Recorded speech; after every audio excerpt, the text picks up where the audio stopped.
जय श्री राधे। प्यारे भक्तगणों, आपका दिन मंगलमय हो और प्रभु की कृपा हमेशा आप पे यूं ही बनी रहे। इसी मंगल कामना के साथ आज हम श्रवणपान करेंगे भागवत महात्म्य का 18वां अध्याय। पीछे के अध्याय में हमने श्रवणपान किया राजा परीक्षित कलयुग का दमन कर देते हैं और कलयुग जब पुनः उनके चरणों में आकर गिर पड़ता है तो उन्हें 5 जगह रहने के लिए देते हैं। अब आगे ये कथा का श्रवणपान करेंगे। कथा शुरू करने से पहले यदि अपने चैनल को सब्सक्राइब नहीं किया है तो चैनल को सब्सक्राइब कर बेल आइकन को जरूर दबा लीजिएगा ताकि आगे आने वाली वीडियो के नोटिफिकेशन आप तक टाइम पर पहुंचते रहे।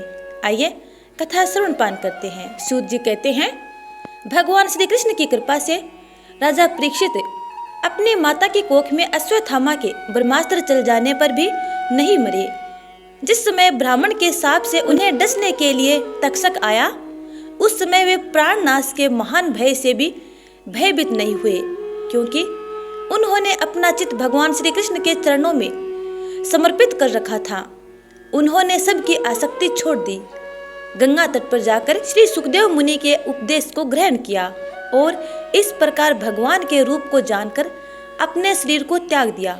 जो लोग भगवान श्री कृष्ण को लीला कथा कहते हैं उस समय कथामृत का पान करते रहते हैं और इन दोनों ही साधनों के द्वारा उनके चरण कमलों का स्मरण करते रहते हैं, उन्हें अंत काल में भी मोह नहीं होता। जब तक पृथ्वी पर अभिमन्यु नंदन महाराज परीक्षित सम्राट रहे तब तक चारों ओर व्याप्त हो जाने पर भी कलयुग का कुछ भी प्रभाव नहीं था। वैसे तो जिस क्षण श्री कृष्ण ने पृथ्वी का परित्याग किया उसी समय पृथ्वी में अधर्म का मूल कारण कलयुग आ गया था।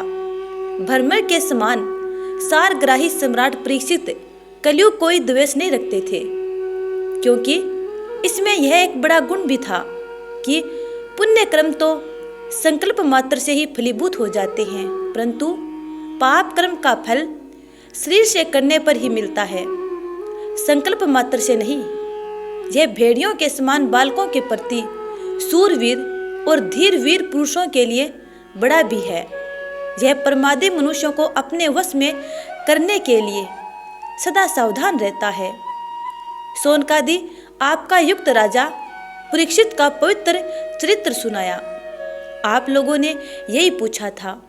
भगवान श्री कृष्ण कीर्तन करने योग्य बहुत सी लीलाएं करते हैं, इसलिए उनके गुण और लीलाओं से संबंध रखने वाली जितनी भी कथाएं हैं कल्याणकामी पुरुषों को उन सब का सेवन करना चाहिए।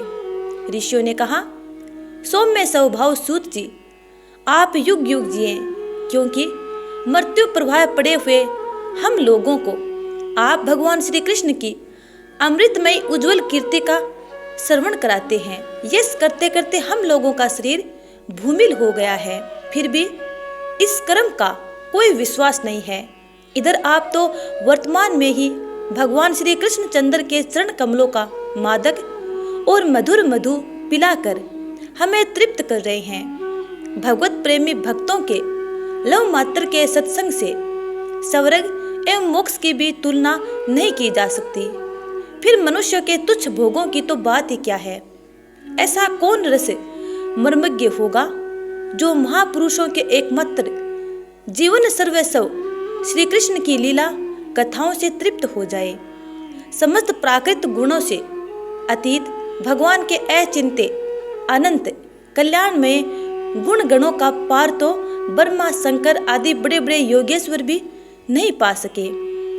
विद्वान आप भगवान को ही अपने जीवन का ध्रुव तारा मानते हैं, इसलिए आप सत्पुरुषों के एकमात्र आश्रय भगवान के उदार और विशुद्ध चरित्रों का हम श्रद्धालु श्रोताओं के लिए विस्तार से वर्णन कीजिए।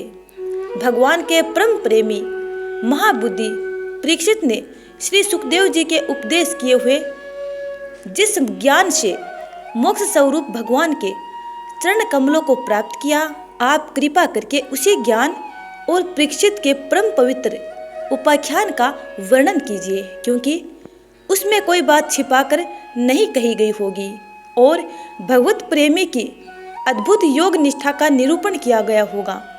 उसमें पद पद पर भगवान श्री कृष्ण की लीलाओं का वर्णन हुआ होगा। भगवान के प्यारे भक्तों को वैसा प्रसंग सुनने में बड़ा रस मिलता है।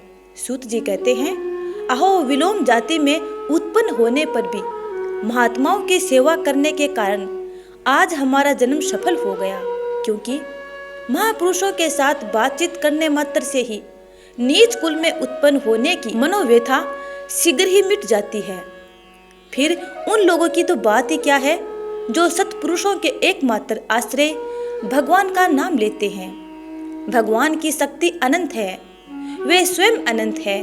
वास्तव में उनके गुणों की अनंतता के कारण उन्हें अनंत कहा गया है। भगवान के गुणों की समता जब कोई नहीं कर सकता, तब उनसे बढ़कर तो कोई हो ही कैसे सकता है। उनके गुणों की यह विशेषता समझाने के लिए इतना कह देना ही पर्याप्त है कि लक्ष्मी जी अपने को प्राप्त करने की इच्छा से प्रार्थना करने वाले ब्रह्मादि देवताओं को छोड़कर भगवान के न चाहने पर भी उनके चरण कमलों की रज का ही सेवन करती हैं। ब्रह्मा जी ने भगवान के चरणों का प्रक्षालन करने के लिए जो जल समर्पित किया था, वही उनके चरण कमलों से निकलकर गंगा जी के रूप में प्रवाहित हुआ। यह जल महादेव जी सहित सारे जगत को पवित्र करता है। ऐसी अवस्था में त्रिभुवन में श्री कृष्ण के अतिरिक्त भगवान शब्द का दूसरा और क्या अर्थ हो सकता है। जिनके प्रेम को प्राप्त करके धीर पुरुष बिना किसी हिचकिच के देह गेह आदि की दृढ़ आसक्ति को छोड़ देते हैं और उस अंतिम परमहंस आश्रम को स्वीकार करते हैं, जिसमें किसी को कष्ट न पहुंचाना और सब ओर से उपशांत हो जाना हो स्वधर्म होता है। सूर्य के समान प्रकाशमान महात्माओं, आप लोगों ने मुझसे जो कुछ पूछा है वह मैं अपनी समझ के अनुसार सुनाता हूँ। जैसे पक्षी अपनी शक्ति के अनुसार आकाश में उड़ते हैं, वैसे ही विद्वान लोग भी अपनी अपनी बुद्धि के अनुसार ही श्री कृष्ण की लीला का वर्णन करते हैं। एक दिन राजा परीक्षित धनुष लेकर वन में शिकार खेलने गए हुए थे। हरिणों के पीछे दौड़ते दौड़ते वे थक गए और उन्हें बड़े जोर की भूख और प्यास लगी। जब कहीं उन्हें कोई जलाशय नहीं मिला, तब वे पास के ही एक ऋषि के आश्रम में घुस गए। उन्होंने देखा कि वहाँ आंखें बंद करके शांत भाव से एक मुनि आसन पर बैठे हुए हैं। इंद्रिय, प्राण, मन और बुद्धि के निरुद्ध हो जाने से वे संसार से ऊपर उठ गए थे। जागृत, सौपन, सुषुप्ति तीनों अवस्थाओं से रहित निर्विकार ब्रह्म रूप तुरीय पद में स्थित थे। उनका शरीर बिखरी हुई जटाओं से और कृष्ण मृग चरिम से ढका हुआ था। राजा परीक्षित ने ऐसी ही अवस्था में उनसे जल मांगा, क्योंकि प्यास से उनका गला सूखा जा रहा था। जब राजाओं को वहां बैठने के लिए तिनके का आसन भी न मिला, किसी ने उन्हें भूमि पर भी बैठने को न कहा। अर्घ्य और आदर भरी मीठी बातें तो कहां से मिलती। तब अपने को अपमानित सा मानकर वे क्रोध के वश हो गए। सोनक जी, वे भूख और प्यास से छटपटा रहे थे, इसलिए एकाएक उन्हें ब्राह्मण के प्रति ईर्ष्या और क्रोध हो आया। उनके जीवन में इस प्रकार का यह पहला ही अवसर था। वहां से लौटते समय उन्होंने क्रोधवश धनुष की नोक से एक मरा सांप उठाकर ऋषि के गले में डाल दिया और अपनी राजधानी में चले आए।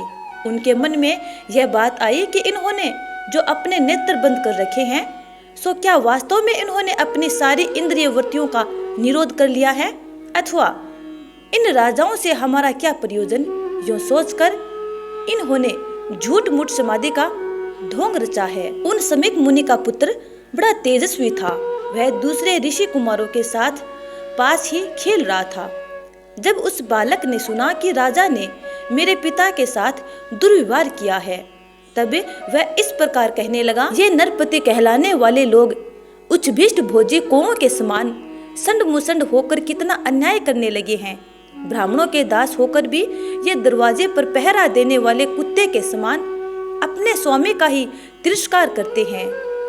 ब्राह्मणों ने क्षत्रियों को अपना द्वारपाल बनाया है, उन्हें द्वार पर रहकर रक्षा करनी चाहिए। घर में घुसकर स्वामी के बर्तनों में खाने का उसे अधिकार नहीं है। अतएव उन मार्गगामियों के शासक भगवान श्री कृष्ण के परम धाम पधार जाने पर इन मर्यादा तोड़ने वाले लोगों को आज मैं दंड देता हूँ। मेरा तपोबल देखो। अपने साथी बालकों से इस प्रकार कहकर क्रोध से लाल लाल आंखों वाले उस ऋषि कुमार ने कोसी की नदी के जल से आचमन करके अपने वाणी रूपी वज्र का प्रयोग किया। कुलांगार परीक्षित ने मेरे पिता का अपमान करके मर्यादा का उल्लंघन किया है, इसलिए मेरी प्रेरणा से आज के 7वें दिन उसे तक्षक सर्प डस लेगा। इसके बाद वह बालक अपने आश्रम पर आया और अपने पिता के गले में सांप देखकर उसे बड़ा दुख हुआ तथा वह धाड़ मारकर रोने लगा। विप्रवर सोनक जी समीक मुनि ने अपने पुत्र का रोना चिल्लाना सुनकर धीरे धीरे अपनी आंखें खोली और देखा कि उनके गले में एक मरा सांप पड़ा है। उसे फेंककर उन्होंने अपने पुत्र से पूछा, बेटा तुम क्यों रो रहे हो? किसने तुम्हारा अपकार किया है? उनके इस प्रकार पूछने पर बालक ने सारा हाल कह दिया। महर्षि समीक ने राजा के साहब की बात सुनकर अपने पुत्र का अभिनंदन नहीं किया। उनकी दृष्टि में परीक्षित साप योग्य नहीं थे। उन्होंने कहा, ओ मूर्ख बालक, तूने बड़ा पाप किया। खेद है कि उनकी थोड़ी सी गलती के लिए तूने उनको इतना बड़ा दंड दिया। तेरी बुद्धि अभी आधी है। तुझे भगवत स्वरूप राजा को साधारण मनुष्य के समान नहीं समझना चाहिए था, क्योंकि राजा के दुसह तेज से सुरक्षित और निर्भय रहकर ही प्रजा अपना कल्याण संपादन करती है। जिस समय राजा रूप धारण करके भगवान पृथ्वी पर नहीं दिखाई देंगे, उस समय चोर बढ़ जाएंगे और अरक्षित भेड़ों के समान एक क्षण में ही लोगों का नाश हो जाएगा। राजा के नष्ट हो जाने पर धन आदि चुराने वाले चोर जो पाप करेंगे, उसके साथ हमारा कोई संबंध न होने पर भी वह हम पर भी लागू होगा, क्योंकि राजा न रहने पर लुटेरे बढ़ जाते हैं और वे आपस में मारपीट गाली गलौज करते हैं, साथ ही पशु, स्त्री और धन संपत्ति भी लूट लेते हैं। उस समय मनुष्यों का वर्णाश्रम युक्त वैदिक आर्य धर्म लुप्त हो जाता है। अर्थ, लोभ और काम वासना के विवश होकर लोग कुत्तों और बंदरों के समान वर्ण संकर हो जाते हैं। सम्राट परीक्षित तो बड़े ही यशस्वी और धर्म धुरंधर हैं। उन्होंने बहुत से अश्वमेध यज्ञ किए हैं और वे भगवान के परम प्यारे भक्त हैं। वे ही राजर्षि भूख प्यास से व्याकुल होकर हमारे आश्रम पर आए थे। वे साप योग्य कदापि नहीं है। इस नासमझ बालक ने हमारे निष्पाप सेवक राजा का अपराध किया है। सर्वात्मा भगवान कृपा करके इसे क्षमा करें। भगवान के भक्तों में भी बदला लेने की शक्ति होती है, परंतु वे दूसरों के द्वारा किए हुए अपमान, धोखेबाजी, गाली गलौज, आक्षेप और मारपीट का कोई बदला नहीं लेते। महामुनि समीक को पुत्र के अपराध पर बड़ा पश्चाताप हुआ।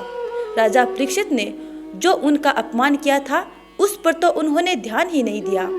महात्माओं का स्वभाव ही ऐसा होता है कि जगत में जब दूसरे लोग उन्हें सुख दुख आदि द्वंद्व में डाल देते हैं, तब भी वे प्राय हर्षित या व्यथित नहीं होते। आत्मा का स्वरूप तो गुणों से सर्वथा परे है। तो प्यारे भक्तगणों, इस प्रकार भागवत महात्म्य का 18वां अध्याय यहीं पे समाप्त होता है। उम्मीद करती हूँ कि आपको ये कथा अच्छी लगी है। यदि अच्छी लगी है तो लाइक कमेंट कर देना और आगे की कथा जानने के लिए अगले अध्याय का इंतजार करना। तब तक के लिए जय जय श्री राधे।